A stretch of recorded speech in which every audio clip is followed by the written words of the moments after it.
Hi, guys, and welcome back to the Backstage Bikini podcast with your host, Grace and Jade. And on today's episode, we have the lovely Jess Garrington. She is a bikini athlete, has competed in multiple federations over the years, and is very, very experienced. So we were delighted to get her on because she recently wrapped up a season in 2022. So we wanted to chat about that, just her season so far. And recently she's kind of transitioned into the Hyrox style training. So this is the first time we've had anybody on with that kind of background, and we couldn't wait to pick her brains and see how, not the full transition, but how the change in training for the most part has gone, and how she's adapted. So Jess, thank you so much for coming on the podcast. How are you keeping? Thank you. Yeah, thank you for having me. It is an honor to be on. And I'm very, very well. And I've just said we had a little chat before, and this is late for me. Well, it will be late. I'm an early bird, so yeah. Hopefully, I don't ramble on and go off piece too much. But yeah, I'm feeling good. Thank you. Good, We love good, a good. ramble, don't worry. No, we do, but we won't make it go on because we are well aware people have bedtimes and stuff. But we'll give it a good hour. But I suppose just kind of going back to the start, how did you get into competing? I'm sure you've mentioned it before on podcast and stuff, but how did you kind of get into competing originally? I know you and Becky did a very similar season, but I wasn't sure what your journey was before that. How did you get into it all? Were you always kind of like a sporty person, and what just draw you to stage? Yeah, so I have always been sporty ever since like a teenager. Previously, my sport was netball, and played that from probably at the age of 10. Netball was my life throughout uni. I lived with all netballers. I was on the netball court more than I was in lectures, I think, especially like in the like third year. And then I guess I kind of just naturally came away from it after uni. So that was when I was 21, and started doing some more like weights and circuit style training. I'd like dieted pretty heavily for a holiday, and it was someone at my local Pure Gym that said to me, like, would you ever compete? And for me, it was like a definite no at that point. And then funny enough, it was actually Jack. I'd met Jack at uni, and he had said that it was something he was interested in doing. And with my naturally competitive nature, I was instantly like, oh, well, if you're going to do it, then I want to do it. As then I went and got a coach, who was Ria Gale at the time, as my first coach. I'm sure Oh, you know Ria. Mhm. And then I went into like my first, we'll call it an off season, but I'd never had a season before. So she put me into a little gaining phase shortly. And then Jack decided he wasn't going to compete. And I was like, okay, you've just left me now. I'm doing this alone. And yeah, and I did my first show. It was the June 2019 First Timers, which is where I met Becky backstage. And yeah, we were against each other. And then from then on, I was hooked. I think people say you try it once and you either love it or you realize it's not for you. And for me, I absolutely became obsessed with it. Like, I thought it was such a great sport, and I met, like, to this day, like, my best friend through it. mm-hmm. Yeah, I have like such fond memories. Like, I say fond memories as if I'm never going to compete again, or it was so ago. But yeah, that's essentially how I got into the sport. And from then on, there was like no other interests really. It was bikini, bikini, bikini the whole Mm-hmm. way. Mm-hmm. And did you get into it because you had that competitive nature in you, or were you kind of drawn to the physique side of it? Like, did you just do it to kind of get lean? Because we talk about it all the time, getting into the right reasons. You feel looking back then you did? Yeah, I actually, when you've just said that, then I actually I never saw like the bikinis and all the pictures and thought, oh, that's something I want to look like, that's something I want to do. So I think for me it probably was more so, I want to challenge myself. This is a new challenge. Like, I've dieted for a holiday before. That is nothing. I wanted to take it to the next level. Um, and people that I'd spoken to, I knew that someone from my Pure Gym and that had competed before, like I can't remember the federation's name, but and they said that, you learn a lot about yourself. And I think I had someone else in the gym that was like, oh, you'd never be able to stick to it. And I kind of like to be able to prove people wrong. And if someone Mm, says I can't do something, then you bet I'm going to go and try even harder. Yeah. I think it was never like the bikinis and the lights and the photos and the makeup. It was never about that. It was more about like challenging myself mentally, I think. Yeah. That's so interesting, isn't it? Because I mean, I know I went into it for similar reasons, but I was quite drawn in, sucked in. And I think it can be, we'll touch on it shortly with like the way that your training sort of redirected slightly, Jess, but like that it wasn't driven by your physique at all or your body image or anything like that. Is that something that you have come to sort of be more aware of, or what was the goal out of the gate when it came to competing? Was there a specific goal, or was it just a case of, I want to do this and I want to do it well? Yeah, I wanted to, I knew that once I've got my heart set on something and I've said I'm going to do something, then I can't back down. And there were times throughout that prep where and to this day that was my hardest prep, the first one. Like if I'd have told you what some of my like calories and stuff were on, it was horrendous, like so painful. Yeah, is the right word, Jade. But yeah, I have gone off piece again. Sorry, no, so like with the intention out of the gate. So was it for competitive reasons? Because you said that there was absolutely nothing to do really with the actual physique being a goal. What was the goal out of the gate? Oh yeah, for me it was that I wanted to get that first place.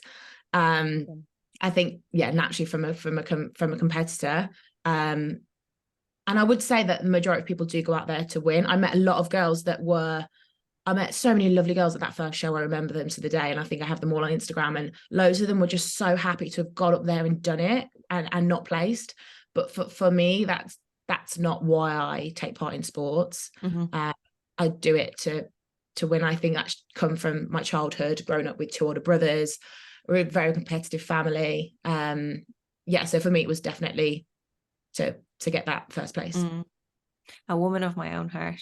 I was going to say, you'll resonate so much with that, Grace. The frustrations of coming second, it eats us up inside, but it's good. I think you need to have it, especially if you want to kind of, go far in this sport. Like, but I suppose looking back at your seasons and stuff, I know you started in PCA as I did, and you slowly like branched into the NPC. I think you did that 2020 season, I think, if I remember correctly. I remember you were like the one of few that actually prepped during lockdown, I think.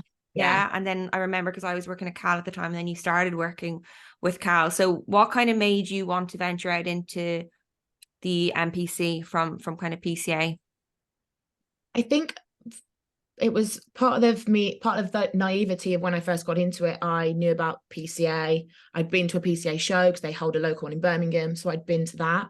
I didn't know when I first got into it about the difference between them and what physique's more suited to this, and that, the route to Olympia is via NPC. Like none of that entered my head.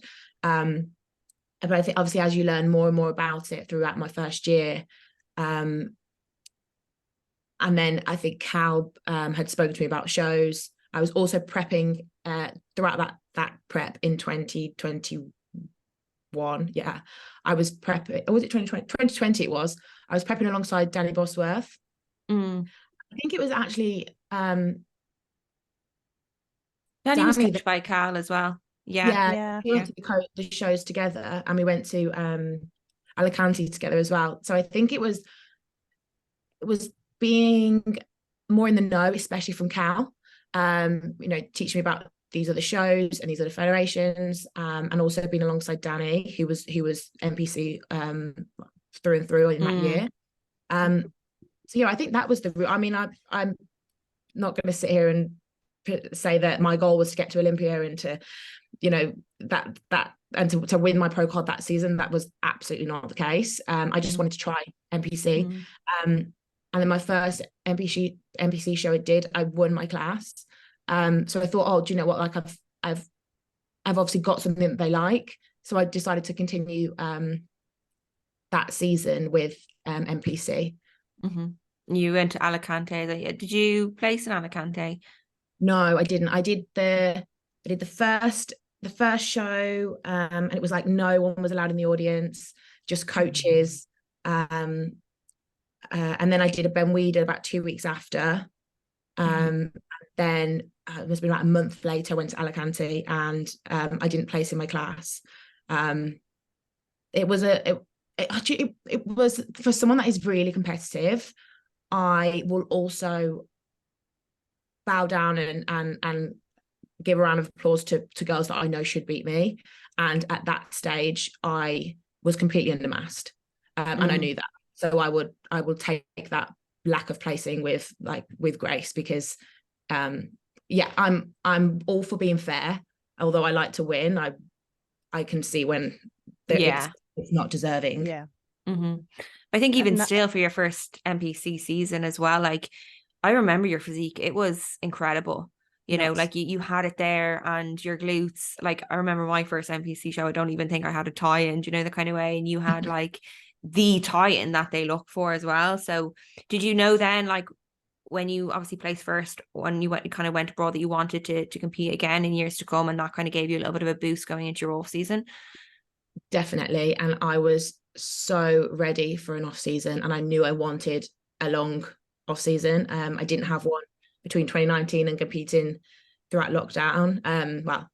Prepping against lockdown, which was less than a year. So understandably, that, you know, I was never going to build up a substantial amount of mass in that time, especially with training at home. I had access I think it was by like the third lockdown, I had access to a gym. Obviously I won't say the gym on here. I have access to a gym. It's a common theme on the podcast. Everyone says like, even though it's like 3 years later. Yeah. Just in case the public orders still go out. But yeah, I knew stepping away that I had some work to do for that year off. And how did you find, like, you've competed over quite a few federations, Jess, because I remember my first ever show you being at the UKDFBA show as well. So you've had an experience of peaking your body and looking at where your body is best fit and suited in different federations. Like, how did you find that? How did you find that experience, sort of dabbling in different areas and putting your toe in different federations? Did you enjoy it? Was it something that was challenging? Like, where did you sit with it at the time? Yeah, I obviously PCA was the first federation that I did, and to this day, obviously for other reasons as well, but it always just has a really special place in my heart. I think the fact that I started there and then got my PCA pro card in my last show at the British finals there was like for me, it was like the right time to step away and be like, do you know what, I've done full circle, and I couldn't be happier. In my first year, I knew I wanted to do PCA, and I thought I may as well do UKDFBA. I thought that my best chance was in UKDFBA. And then I thought, well, I'll also do PCA. But, you know, you first show, you're like, oh, I'm going to be against all these massive girls that are taking this and this. It's not the case. And then obviously I won PCA. So I did actually go into UKDFBA thinking that, like, I've got it. Like, me too. Me too. Yeah, and I don't mind saying that. I remember speaking at the time to AJ Morris, and I think Jack was messaging him and, like, you know, sending pictures of me, and he was like, yeah, she's lean. I think at that point I thought it's who could be the leanest competition. And I can tell you now, if it was a who could be the leanest competition, there would have been no point anyone else stepping on that stage. I stuck out like a sore thumb. You said you were there? Yeah, I competed. Yeah. I stuck out like a sore thumb, but for the wrong reasons. And I remember speaking to you about this in Manchester at the Black Ice. And I didn't even get called out for a comparison. Like, they didn't even move me from the back of the stage. And yeah, I went off and I was really, really upset, because even when we were pumping up backstage, I was like, I think someone came up to me and said, wow, no one looks like you. but that was not a good sign. But yeah, I there's a picture or a video of me pumping up backstage, and I just looked like skin and bone, like a gold skin and bone, because the tan was really gold. But yeah, so it was definitely a learning curve. And it taught me a lot that, you know, there are not rules, but there's a category. There are categories, and they each have criteria, and you need to read them and go off that, because that's something I just didn't do. So yeah, a massive learning curve there. And then obviously I don't know if you guys are aware, you probably are, but my physique tends to go quite stringy once it goes past a certain point, and that's something I've always struggled with. So trying to then adapt my body the next year for like NPC, which like a much more bubbly, filled out look. I tend to have that, and then as soon as I go past a certain point, maybe it's like the third show in, and my body's like starting to be like, we need you to stop now, like we can't keep doing this, then I do get very stringy hamstrings. And I know Cal's like constantly like checking on them and making sure that, you know, we don't pass that, because it's like such a fine line, and I'll just go okay. Yeah. And have you always, like, would you say that you get lean quick and kind of struggle to build in the off season then, or have you always had that kind of frame where you kind of been a little bit more petite or a little bit on the leaner side? Because you seem to, like, you know, your condition is like, it's so noticeable on stage, you know, it definitely stands out. But have you always been like that? It's funny, because I would say I wasn't like that. Like in my peak off season, I got up to just shy of 80 kilos. And I mean, I am 5 foot. I think you're 5'8". Yeah, and a bit. Yeah. It's not quite 5'9". Yeah. It's quite a hefty weight. But I was so uncomfortable at that. But I do know that if I want to lose weight, I can. It's something that I've never really found hard to do. But I mean, like every bikini girl or every person that decides to compete, not just bikini, you get given a diet plan and boxes to tick, and you just have to tick them. Like, so I would assume that the majority of people could lose weight if they're given you know, those boxes to tick. Something I've, since coming out, I mean, I'm trying to do like a bit of a mini cut / tidy up before a wedding that I've got next year, and for some reason the weight just doesn't seem to come off, which is strange. Typical. Absolutely typical. Yeah. My world right now. I feel like it's horrible. Stage is like the only thing that it's just like, it seems to want to come off, because it's like, you're stepping on a bikini in 16 weeks, you're gonna get lean. yeah that was the one thing that kept me. If I ever thought about, you know, steering or having a little something, it'd be like, you are going to be in a bikini in X amount of weeks, and the person you stood next to you is not going to be having that extra bit of cake or whatever. It's motivation and cardio as well, and the intensity that you give. It's all of these little things that you probably don't really notice, like psychologically, and how it impacts you. Which is mad. Let's talk about, I suppose, fast forward to obviously 2022, to that season just gone, because you competed both with the PCA and NPC.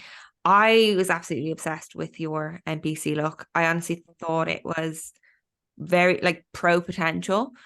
And I know that you did the Arnold's as well. Did you, when you went into that season, did you have the goal of turning pro then? Did you kind of get a bit of a boost of confidence as that prep went on and you saw how your physique was shaping up? Because you've got one of the best like amateur glutes I've ever seen. It's like, you've got like pro worthy glutes in my opinion.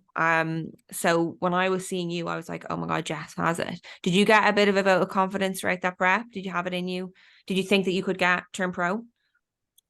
Yeah, that was definitely the goal. And after, seeing my body develop throughout prep, I definitely did have much more confidence. I was starting to see that the year that I'd had off was clearly paying off in my physique. I was a lot fuller. I I was on a lot more food than I was before, because I essentially earned it from the off season. And yeah, the first show was, I think what the first show of 2022 was. The race trick. Oh, of course, yeah. Race Trick The Race Trick Royal Rumble. The busiest bikini show. I was only chatting to Ross about it. There's 150 bikini competitors. We didn't get on stage. It reminded me last night. We didn't get on stage until 9 p.m. Like, that's obscene. Tell me, I'd love to hear if anybody did a show later than 9 p.m. Like, ridiculous. I think you were in the overall 12. then. Okay. 12 p.m. in Alicante, Jesus. Yeah, Okay, that was that's an crazy, experience. that's Okay, crazy. didn't mean to trump you, but I was like, have I? Yeah, I have. Damn it, Jade, you ruined it. I was lying on the floor for like 12 hours, like, oh. Well, you were in Alicante, so that doesn't really count. You were in a hot country, no, so that's fine. exactly. You can sunbathe during the day. Sunbathing. Through the 10 layers of tan. Yeah. Yeah, it was, yeah, that was a great show. I remember being so nervous. If anyone had seen me at that show, I for people that obviously know me, I am really bubbly and normally can't shut me up, but on show day had gone up the night before and Becky had stayed with me, and she was just like, "You all right? What's wrong?" And I was like, "I'm just so nervous." And I went to have my makeup done by Danielle. She was like, "You're really quiet today." I was like, "I am." I was like, "I'm fine." I was just so nervous. I think it was the first time I competed in like 2 years. And I kind of felt like a bit of pressure. I think a lot of people do for their first show, which is why a lot of people have started doing like secret preps and things. But yeah, I just felt this massive pressure. I think at the one point Becky just took my phone off me, and she was just like, you just need to chill. And then I did my check-in photos in the morning, and I hated them. And then it was if I'd show you the check-in photos from the morning and then after each meal, and then there was my final check-in photos before I went on stage. Cal came over and he was like, "What's wrong?" And I was like, "Nothing." He said, "Becky's just texted me saying Jess's arse has blown up." Oh my God. Like, and I was like, crazy. He was like, "I thought something was wrong," but it was like, yeah, the end look I was really happy with, especially like my back shot. For me, it's, I don't know, I think you might have said you have the same, Grace. It's like controlling my midsection after like a full day of, obviously you don't want to eat loads, but you need to fill out. For me, my midsection is my weak point for sure. Yeah, no, I take that for the best glutes in the game, to be honest with you. Yeah. I remember I was sitting, because I'd just come off stage, and I remember sitting watching the overall. I was like, what the actual fuck? They were like 3D. I was like, I'd never seen anything like that in an overall before. I personally thought you should have taken it, but oh, there was no way I was getting anywhere near that. I can't think her name, but she Alison. I think she just had it. She had the whole package, didn't she? Like, she looked like she could be go very, very far in that sport. So I suppose looking at the bikini criteria, it's not just about who has the best glutes. I think we all know that. But I think, I don't know, in terms of like even European standard, like you have that kind of size as well. Yeah. She had she took the pro card at the Arnold's as well. The Arnold's. Yeah. But yeah, she was unreal. Yeah. And after I've never seen a waist like that. Sorry, yeah. Grace, go. No. Crazy. One. Oh my God, I was with her in the novice. I was with her in the novice overall at that show. I still have the photo, and I'm using it as motivation because I'm looking at it. Yeah. I look like I'm deep in my off season next to her. Like, literally, it's the maddest thing. I keep showing it to people, like, that's bikini, and that's not what you should look like. Don't be daft. It's crazy. Yeah, but I suppose after the Arnold's as well, because she took it, did that kind of push you away from the pro card idea? You didn't want to travel abroad. I remember I was asking you about that. Was that out of your head then? No, do you know what? I was actually over the moon with third Arnold's. I have always looked up to Phoebe Goodwin, always. I think in one of I've competed against her before, and she took first in my height class, and from then on I was just like she's the girl to be in the tall class. Obviously unless I'm like against Becky, and then I'm like, oh crap. Obviously I wouldn't be against Becky now. I'd love to see that. I'd love to see that feel now. Yeah. And I was with her all morning in the Arnolds. Like I get on really, really well with Phoebe. And we came off stage, we weren't sure how we'd done, and then they called Phoebe out for 5th. And I thought, from how, you know, you can kind of get the gist about where you've placed, and I thought I'm either like 5th or 4th. And they called her for 5th. They called someone else for 4th. And I would have loved to have seen like a video of me on the side of the stage, because I think you could tell I'd been like, oh damn. And then they called me for 3rd. So you just weren't expecting it, because they must have, the way that they'd put us all on stage when they're doing the comparisons didn't add up. So I was so happy about that. And the girls that came 2nd and 1st were just, they were European, they were massed. Not that me and Phoebe weren't, because Phoebe's definitely one of the more massed bikini girls. But I was honestly over the moon. Arnold's, it was the biggest show. And then I knew I wanted to do PCA. And I'd spoken with you about it before, Grace, that basically in my 2nd year, so before Alicante, I had the decision whether I wanted to go over to Alicante and do NPC, or there was a PCA show, and I was like, I could go and do a PCA. And I kind of regretted not doing PCA. I think it was a local show. I spent a small fortune going to Alicante, and then it's not cheap to go and do these shows, and people know that, and a lot of people are in fortunate positions where they can just do show after show after show. But there was a PCA show. It was the final qualifier before the British, and it was like 20 minutes from where I live. So I was like, it's a sign. So I dedicated myself to do that. There was a load of people in my gym that I train at in the morning that were also doing it. So it was like a proper little group of us. And I decided to go and do those 2 shows instead of continue with NPC. I said to Cal that I wanted a pro card, but I didn't specify what pro card that I wanted. But that I didn't either thought of doing like getting a PCA pro card, didn't enter my head or anything. I just wanted to kind of finish off where I'd started, I think. I don't regret it at all. Obviously, it was the most amazing 2 shows. I just remembered, I think I completely forgot to say PCA Pro at the start of the podcast. Did you just say pro? PCA Pro. I actually can't remember what I said. I'm like, I forgot the title. But like, congratulations on that, because I know that British Finals was a big show as well.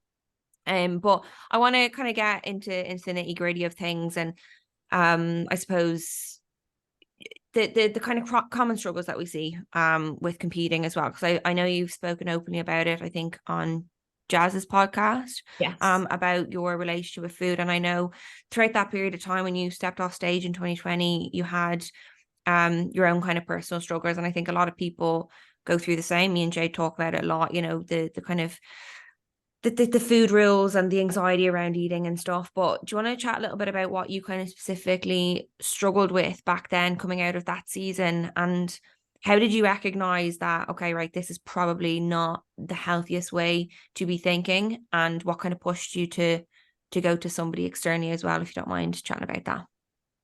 So the first time I realized that I needed that I had some things that weren't quite right was after my 2021 season, 2020 season, sorry. I was with Cal, and I just I think, like a lot of us, we all like structure and routine, and when something comes in the way, like a social event or something, and it throws us off a routine for a day, it can send you down a spiral.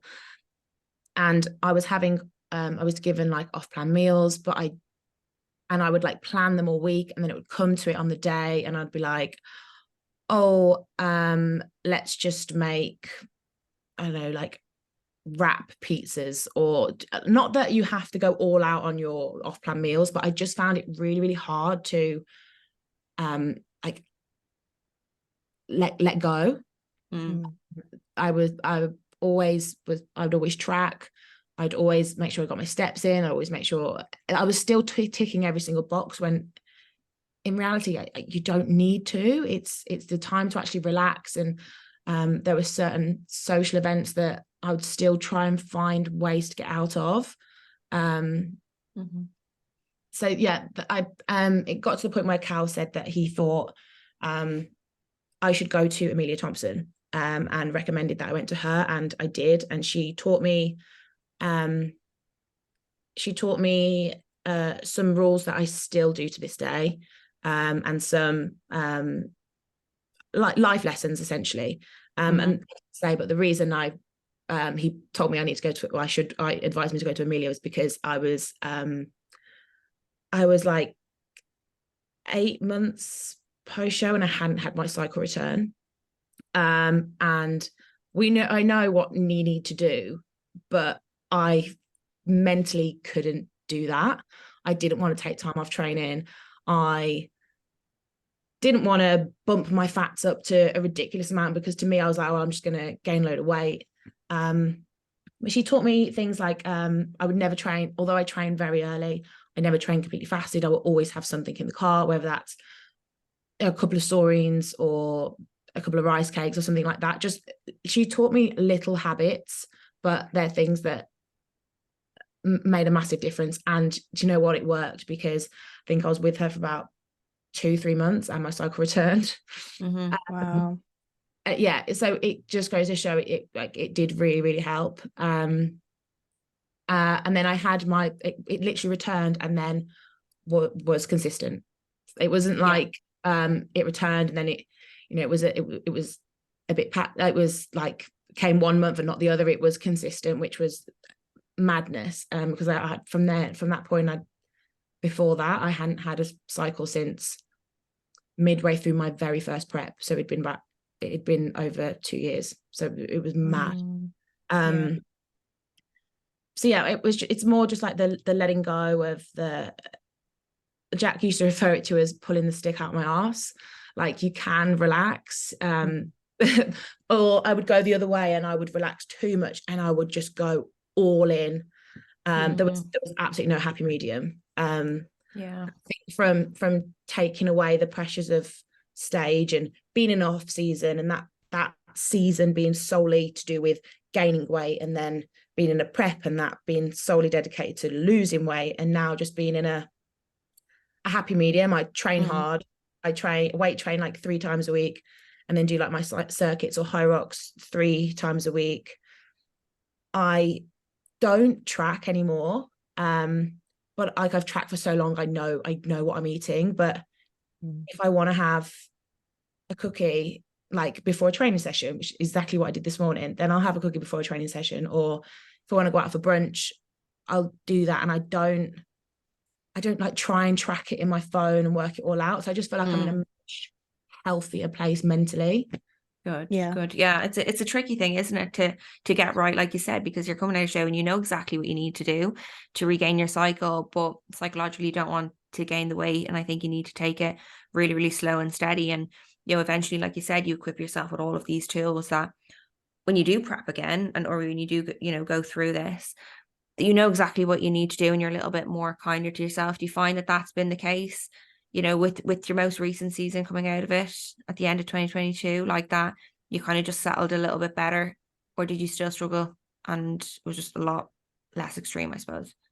Yeah, I think probably the latter. I think, for one, there's quite a lot of people always say, oh, it's so much easier now because it's X show, or this is my 5th post-show phase, so it's so much easier now. Yes, it's not as bad, but I still find it, I still track my steps. There's still elements there that I don't think I'll ever get rid of, if I'm being honest.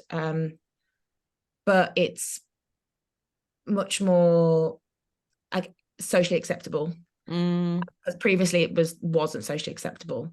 Yeah. But yeah, I feel more quote unquote like normal, and that I can just go and have dinner somewhere Brunch without and stuff, yeah. checking little things. Like you probably Yeah. do it. Yeah. You'll someone say about going for dinner and you'll check the menu before you agree. Yeah. Like, and you know what you're going to eat. I think that's a sign. Like, yeah, it's the difference between like doesn't do as I was that. going to say is like people listening, it's like, what are the signs to know that, you know, what is disorder and what is like, you know, there is elements of bodybuilding where obviously you're going to want protein in a meal, you might want veggies here and there, but is it impacting the quality of your life? Do you know, is it stressing you out more than it needs to be? Like, are you overthinking it more than the average person would? I think that's when it's like a sign that, okay, maybe you need to kind of chat to somebody because you've got restrictions in your head of what you can eat. Yeah. You know, And I or think only it's opting for the causing lean protein in a meal, do you know, that kind of stuff. Yeah. it's causing psychological stress. Like, Mm. because much of what you've explained there, Jess, like it sounds like a breath of fresh air and a weight off your shoulders, that even though those habits can otherwise be quite quote unquote healthy, or they can be managed well, but the reality of it is it was causing you stress and causing you upset and causing you to navigate away from situations that would otherwise have made you happy at the time, i.e. spending time with friends. Like, the impact of that was pulling you away from things that you would have otherwise enjoyed. 100%. Yeah, definitely. Yeah.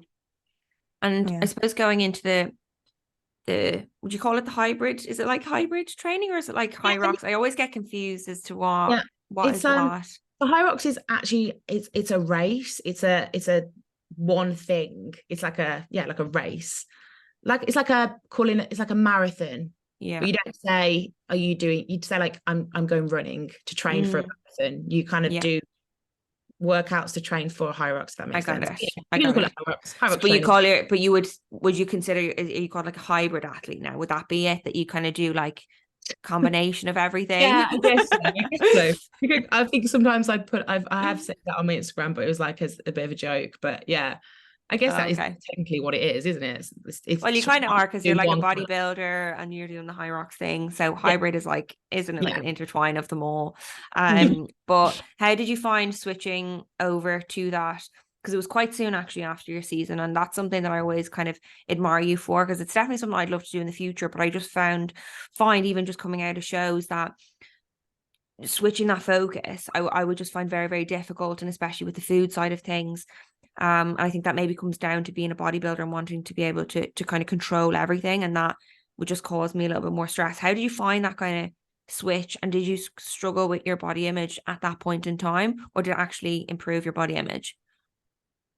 So the reason I decided to do that kind of style of training is, I mentioned at the beginning, but I used to be a massive cardio bunny, and I love circuit training and anything that involves a burpee, like I'm there for. I love that kind of stuff. I love the kind of training that like would make someone like sick, like you know, when you can't breathe. That's so sadistic. I love that style of training. And I couldn't wait to finish prep to be able to go on. Oh God, people listening to this are gonna be like, she is a weirdo. But I couldn't wait to finish prep to be like, oh my God, I can just go on a run when I want to go on a run. The standard bodybuilders do not run, but I used to love running, and like I can do circuit training, and I'd heard about Hyrox, and I would like started like saving workouts and stuff, and I was like, I can't wait to be able to do them once I've got a bit of like body fat behind me. So yeah, it was quite soon after, and for me it was a way of still keeping cardio in, but it not being so, right, I finished my session, now I've got to go and do wasn't that monotonous. So it probably was the fact that it was like a form of cardio still, and I know it's really high intensity, and a part of me probably not so much now, but part of me probably found it a lot easier to think of, I can probably help justify eating a bit more, which obviously hormones are all over the place, if I'm training really, really hard. Hold my hands up, that's obviously the wrong reasons, and I understand that now. But that is the style of training that I love and always have loved. I would rather do that than go on the stairs. Totally get that. It actually, it's like, I think it's bringing you back to your roots as well. And I think going back to like what Jade said at the start, like when you get into competing, it's like you're I suppose your appreciation of your body and your values are like, they change. You know, you don't all of a sudden do it because like you want the challenge, but you're doing it because it's like the body side of things. You're very, very focused on the physical element. And I think now it's like you've come full circle. And yeah, coming out of shows, like we can all be like that, can't we? You know, like we want to do a little bit more to kind of control the food going in. But eventually, you know, you do then get back to training and get back to, you know, the form of you know, cardio that you love for the right reasons. As well. So I think, you know, well done to you for kind of getting to that place. I think that transition out of prep is really, really difficult mentally, you know, but by the looks of it, Jess, it looks like you're absolutely loving it as well. Yeah, I do really enjoy it, and it is just nice to have a change. And I will always love weightlifting. I always want to grow my glutes as much as I can, and just have a really nice like shaped body with, you know, nice shoulders. So I will always train, and like at the moment I'm training legs or lower body twice, upper body once, because there's quite a lot of, if you don't, I think it was the first time I did one of the Hyrox sessions, I've never had a shoulder pump and ache like it. And I was like, God, I lift, you know, these weights in the gym, and then I go and do a few wall balls and my shoulders are in bits.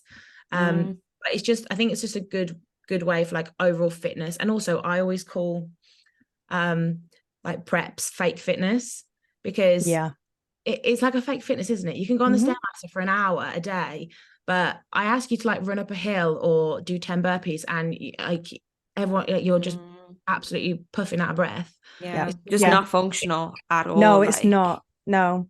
And the abs might be there, but you try and do some like sit-ups or anything like that, or any kind of ab circuit at that point, like a week, 2 weeks out of prep, run anywhere and you're gassed after 5 minutes, like you said. It's just, it is very false. It's very much about the physique. And I think Grace and I were excited to talk to you specifically just because of the fact that focus simply isn't there for the type of training that you're doing now. It's very much for your body and for your mind, and it's quite it is very refreshing to see somebody be able to make that transition away from such a physique focused sport, because it is, and for all of its incredible elements, that element of it potentially is probably the most unhealthy for females, I find, because we just can't stay there.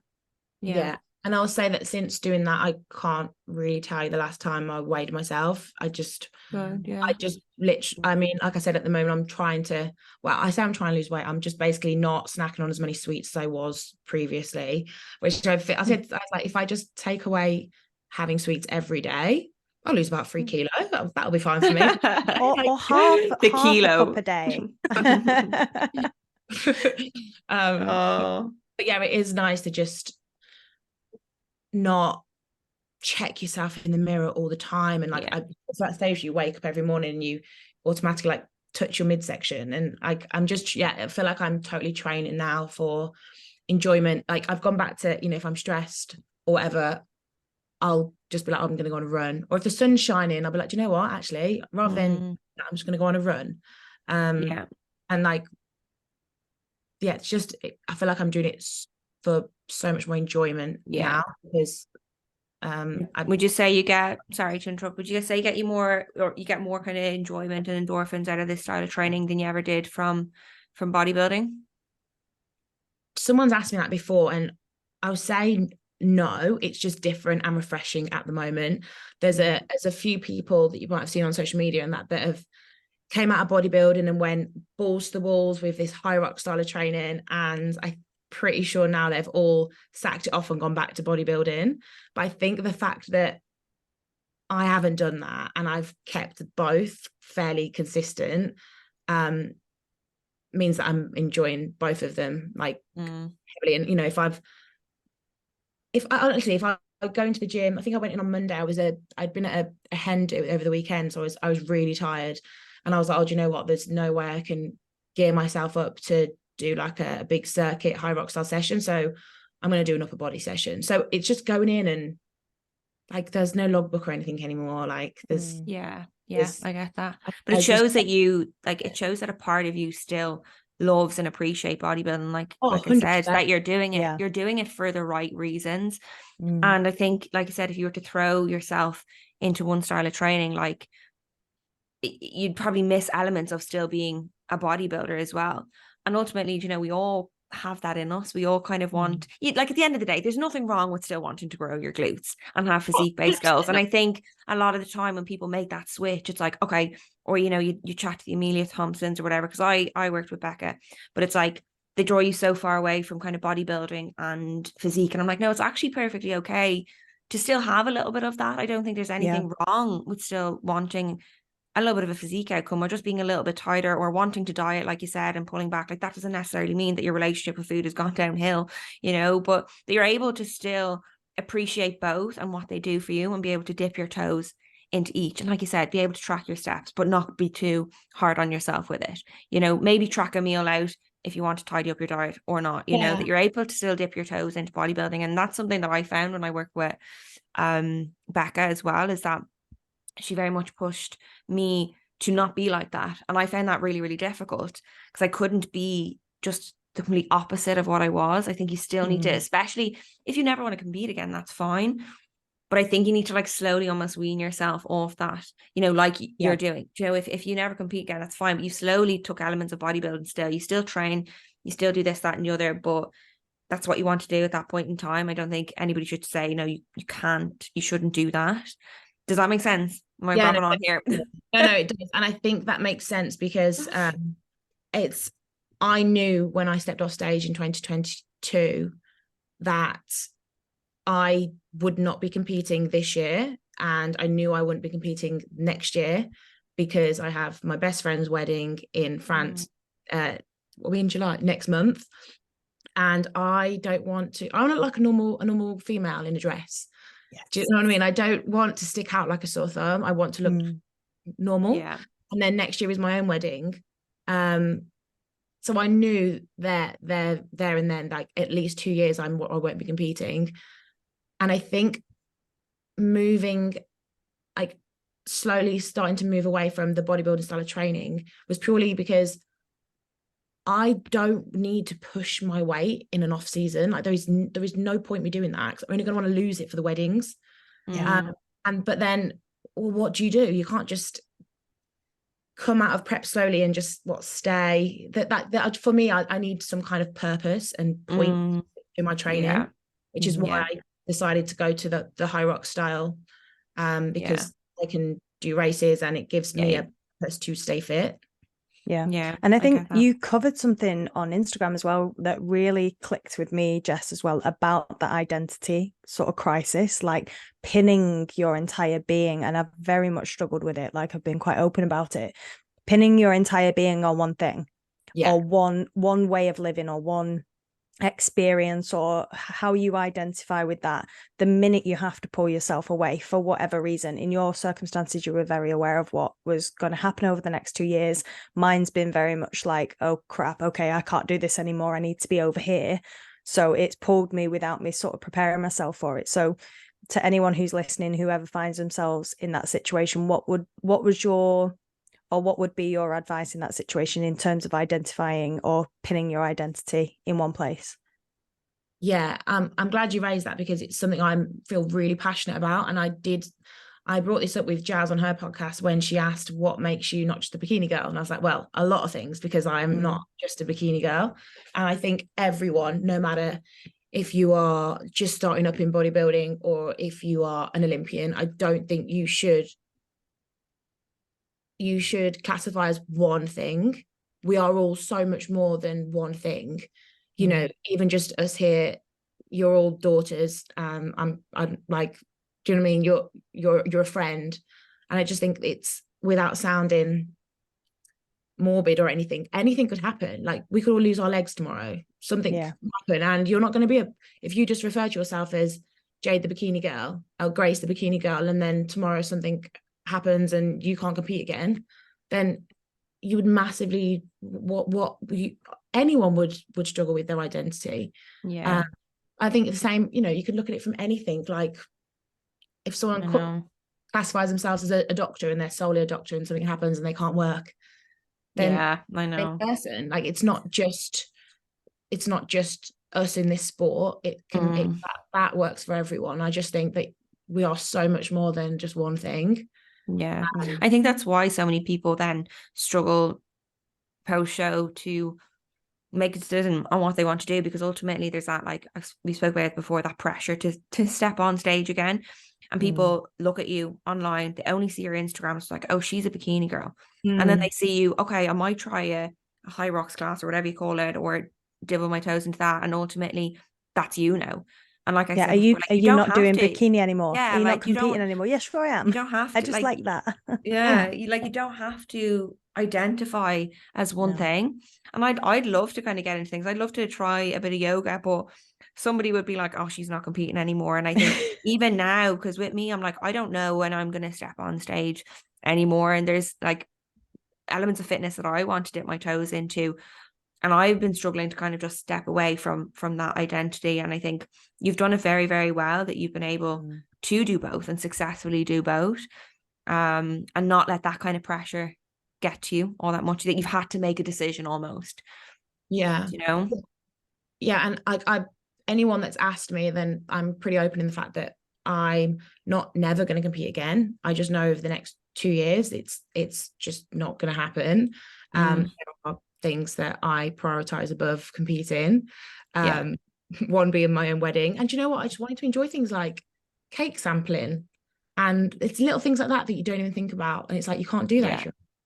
Well, the hardcore bodybuilders will be looking at you like, no, couldn't do that. I shouldn't have laughed that hard, but I did. I feel like there's like the two competitors. It's like the people that like bodybuilders in their whole life, and then bodybuilding is like a small portion of life. It just adds to it. Yeah. And it's like you really, really do, I feel, get judged. Pulled really very much. Yeah. Like it's one camp or the other. And don't get me wrong, the militant style sort of approach to bodybuilding, if that suits you, if that suits your lifestyle. I know loads of people who have sort of grown up and very much had that from the get-go. So that's all they've ever known. So that's perfectly fine. But like you said, I mean, can you imagine, Jess, like not tasting your own wedding cake and then ultimately going to your wedding and being like, try my cake, and they're all like, oh, what is this? or just not eating it and bringing your own cream of rice instead. Can you imagine? Yeah, that's not a bit of me. I don't get me wrong, I think anyone that gets into bodybuilding and does well in it, and well, anyone that dedicates themselves to it, round of applause. But it's obviously, there's a reason. I would say there's a reason why it's still quite niche and not a lot of people do it. Even though it's becoming more and more popular, there is a reason. And I think when you are in prep, you're in prep, and that is the time to be robot mode and give everything to it. I am the one, for off season, it should be a bit more relaxed, albeit I've obviously said that's the part I struggled with. But yeah, when you're in prep, you're in prep. So yeah, no cake sampling when in prep. Well, you're doing something right with those jellies, because your glutes are insane. It's like when we had Maureen on the podcast and she was like, oh yeah, I go for naps every day. I'm like, anybody who has like an amazing physique or amazing body bar, I'm like taking notes. I'm like, okay, Jess eats jellies on her glute day, so I need to eat jellies. I eat sweets. Jess does 7 plates on the glute drive. I need to do 7 plates on the glute drive. Pick a mix once a day. I do always have pick a mix in my gym bag. You know what the thing is? People that I've given them out to have like passed out in the gym before. I'm like, I've got sweets. I remember you had them immediately post show as well. I've never met anybody so obsessed with jellies for post show. I'm usually like a cookie fiend. I remember at one of the shows, Grace, you made this amazing Rocky Road. Yes. Oh, that was so good. Yeah, so good. Yeah, that's me. I'm a chocolate fiend. I suppose to kind of wrap it up, because I know I'm well aware it's your bedtime. 7:30. But yeah, do you have any, I suppose, looking back at your journey so far, do you have any regrets? Is there anything that you would have done differently? And if so, what was it? Do you know, I think the only regret I have is that I would have loved to have got into the sport a bit earlier. I got into it, I'm trying to think, I'm I'm 29 now. I'm 30 next month actually. And I've been doing it since 2019. So I feel like I wish I maybe had like another 2 years earlier, just to have really, I don't know, got myself in there a little bit earlier, a little bit sooner. Other than that, no, I maybe wish I would have probably gone to Cal a bit earlier. He was great for my progress. I actually moved to him in like the first week of lockdown. And he got me all the way through that lockdown. But obviously, Grace, you've worked with Cal. He's great. He's psychologically as well. Like he's he's more a counsellor than one anything. of a few. Yeah, and I think probably more so back then when he wasn't as busy. I'd love to go back to when we first started. He was still the muscle mentors, and we had all of the attention. All of the bikini. Yeah, literally. But obviously with the time thing, do you feel like now it's a little bit limited with your wedding? And you said you had kids and stuff. Do you feel like, I know you said would you go back if you had a child? Would you go back to it? Do you see like that far into the future? Yeah, definitely. It's not anything that I feel ready to like say never. Obviously I'm planning on getting married. I just said that. Could say no. Please turn up to your wedding. We've paid too much for that deposit. I am going to be and then I guess we would ideally like to start settling down with a family, but I mean, I've mentioned it on here, but I've had previous issues with basically getting my menstrual cycle back. It's took me before like over 12 months, quite a long time. So if I was to compete after I got married, I would be concerned that it might, if it takes me another 12 months to get my cycle back before I can even start to even try to have a child. So it's good that you can think like that as well and have those priorities, because not many people do. I think that's where it comes, like you've got to have your priority list, and having a family is up there for me. It's something I've always dreamed of, and hopefully one day I'm lucky enough to actually have a family of my own. But I feel like the ultimate comeback would be as a mom. Yeah. Imagine that baby weight off. Oh my God. Incredible. Doing a Dean and come straight back to stage after having a baby. Oh my God, yeah. She looks do it. I'm here for it. I think it is. Like from a priority thing standpoint as well, like we've spoken about it before and some coaches have commented on it. I think it's something that if you're listening and you are younger, because I mean, I'm 33 in like 2 months and I've only done three seasons. But like for people who are privileged, I guess I'm going to put it out there, privileged to get into the sport at an earlier age and have the time that perhaps we're looking at now, thinking actually no, our priorities are in a completely different area, like to still maybe consider the impact of the competing even at that age. Because if you are like the three of us, that where a family is potentially going to be something that you want down the line, the impact of what you're doing right now is still potentially going to creep in down the line. So even though we are substantially closer to perhaps those goals, I think even if you're a younger competitor as well, like have that in the back of your mind. Do you want children? Are you prepared to take the risk with the damage that you could potentially do, and have an awareness of it now so that you can look at it? Because we don't realize, do we? I certainly didn't when no, sure, that's not really even come up on the podcast before. Is the difference in that, in that, like, if you get into this when you're like 19, 20, like, you might be a genetic freak, but like, imagine in 10 years time that consistent competing could have, to not sound too dark. I don't want to wrap this podcast up on a dark note, but I know we do have a lot of young listeners, and I think that's where, our wisdom comes into play, and, your experience as well, Jess, is being able to hit home with people, and make sure that they are aware of these things, like you said. But it was a badge of honor. I remember asking my coach once, oh my God, I haven't lost my cycle, am I lean enough? So girls, no. It's not a badge of honor, please. Look just after your health. A nugget in there at the end. That was a good one. But thank you so much for coming on, Jess. Is there anything else you would like to say for the listeners? Any piece of advice, Where can they find you? Yes. Oh, You're not an online coach. You're not a typical. No, I'm not one thing. Remember, Grace. I'm just Jess Garrington on Instagram. I'm just one of the few that just has a normal job. Although the irony is my job revolves a lot around food, and half the time I can't ever eat it when I'm in prep. At least now I can, which is good. Amazing. But I'm loving following your training and seeing that as well. And it's definitely something I want to try once I can recover. I'm going to be doing. I really do want to try it. I think it'd be mad not to dip your toes into a different style of training and just see. Manchester as well. Yeah. I'd love to get back to running. That's for sure. But just how conducive that is to bodybuilding. We'll see.